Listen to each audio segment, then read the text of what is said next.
నమో వెంకటేశాయ నమః.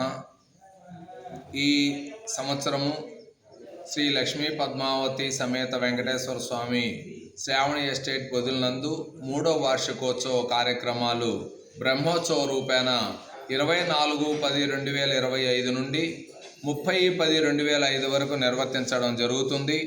24/10 ఆ రోజున అంకురార్పణతో మొదలయ్యి 25వ తేదీన శేషవాహనము, 26వ తేదీన హనుమంత వాహనము, 27వ తేదీన గరుడ వాహనము, 28వ తేదీన గజవాహనము కళ్యాణము కూడా, 29వ తేదీన అశ్వవాహనము, 30వ తేదీన పుష్పయాగము.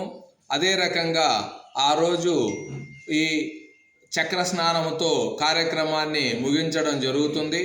ఈ 7 రోజులు జరిగే ఈ కార్యక్రమాన్ని కలియుగ దైవమైనటువంటి శ్రీ వెంకటేశ్వర స్వామి వారి యొక్క దివ్య రూపాన్ని సందర్శించుకుంటూ ఈ కార్యక్రమాన్ని దిగ్విజయంగా జరిగేదానికి పొదిలి మరియు పరిసర ప్రాంత ప్రజలెల్లరూ కూడా వచ్చేసి వారి సహాయ సహకారాలు దేవస్థానం వార్షికోత్సవ నిర్వహణకు అందిస్తూ ఆ కార్యక్రమాల్ని దిగ్విజయం చేయవలసిందిగా స్వామివారి తీర్థ ప్రసాదాలను తీసుకుని వాళ్ళు సంతృప్తి చెందవలసినదిగా ఈ సందర్భంగా అందరికీ మీడియా ద్వారా తెలియపరుస్తున్నాం.